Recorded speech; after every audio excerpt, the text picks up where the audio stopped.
Hello, it's the Game Master here. I am going to show you a match from the latest version of Hram. Two human minds are corrupted by the shadows. The others will have to protect the Crystal of Vitality, and guess who are the corrupted? Probably by judging from their playstyle. So what is going on here? Well, I am Theo, the developer, the graphical designer and the story writer of Krom, a game which might be currently defined as a online multiplayer action. In this video series, I show you and analyze the gameplay of the latest versions of the game. The scenario is pretty clear. We have two corrupted traitors and two defenders of the crystal. There are some very interesting psychological situations that we will analyze together with you. I should inform you that subscribing to this channel will not give me any money, but will actually support the development of the game. Now let's see how me and the boys act like there's nothing happening until one of us presses the switch button.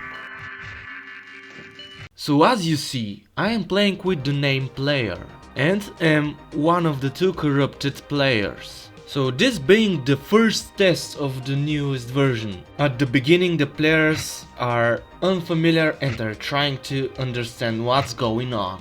So this on the bottom right is the mindset of abilities that you've chosen for the fight.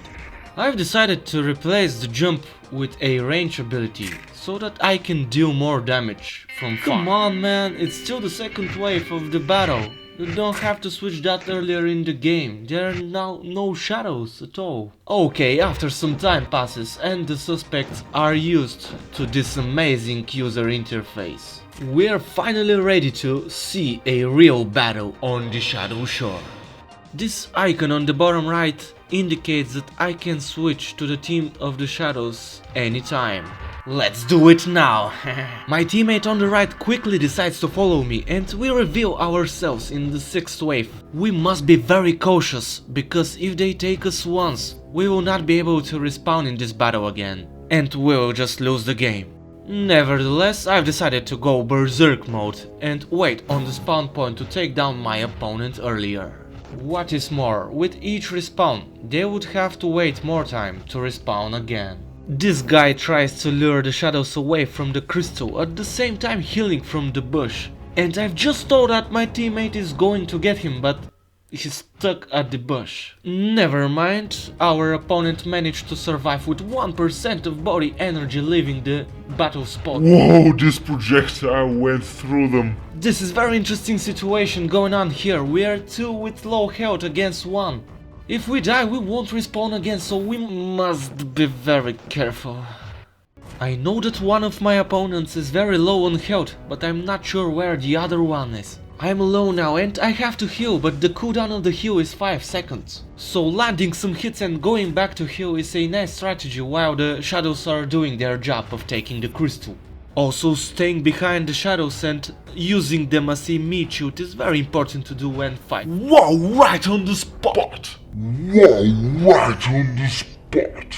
I might have the chance here. Let's heal from the bush and attack the crystal as soon as possible. But they respawn pretty fast. Oh bush, you're my friend.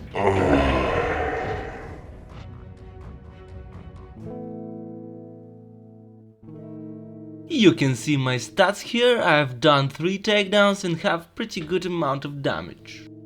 I have to admit, I was pretty reckless in this battle. I wanted to try the newest ability Crossed and I went berserk on the spawn point. Okay, let's see another battle. We're already in the 4th wave, as you may have noticed. Everybody is suspicious about the others. We've decided that it will be fair if we have a rule when to switch. So it will be fair if on the 7th wave all of the corrupted switch to the shadow side. With each wave the shadows are becoming more and more, and it would be not fair if you switch at the last wave, because the shadows will be a lot. In the next version I will configure the game in a way that you would automatically switch to the shadow side in a specific wave. I have to admit that in this moment I knew that my roommate is corrupted. Because I cheated and peeked at his monitor and saw that he also has the corruption ability. So we've set up a plan. We've decided to stay with the shadows using them as a meat shoot and attack together. It's the 7th wave, rules are rules. We must switch to the shadows side and he attacks from the left and I am attacking from the right. The strategy seems to be working well for us. And I take the first prey with the Mindful Hram ability. The Mindful Hram is actually pretty good for the corrupted players because you can do a lot of damage from afar on the crystal. With the 8th wave of shadows we seem to be pretty good, taking the next skill.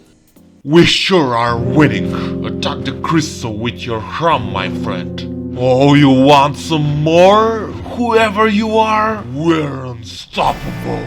With our friends the shadows we can do everything. End their misery and finish the roots of this stupid tree.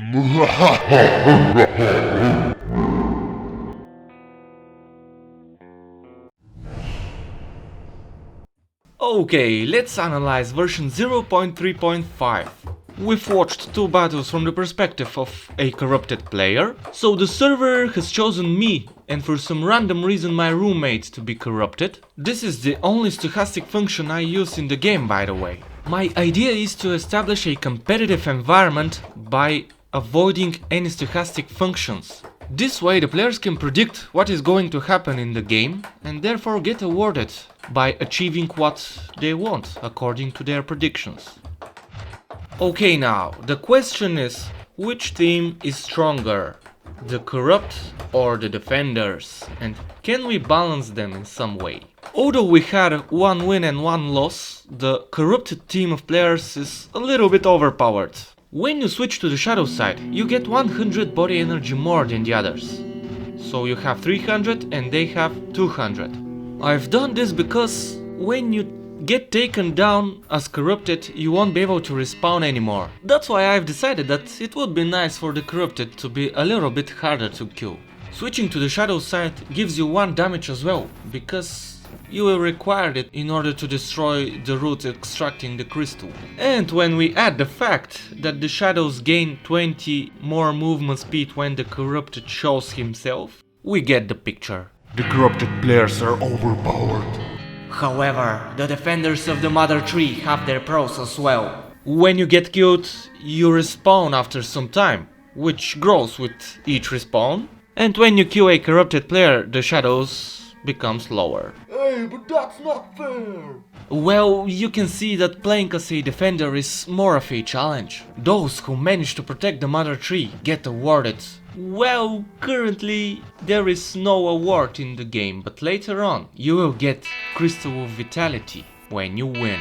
So make sure to subscribe to this channel in order to bring motivation for the development of Hram. Let's make this game free to play together. I'm developing the engine of this game using C++ and the simple fast media library. And when you consider the fact that I'm not working on the project frequently, you would understand that bringing the newest features to the world requires time. Future is near and time is short. Stay tuned to see what I have for you next. Until then, let the Hram be with you.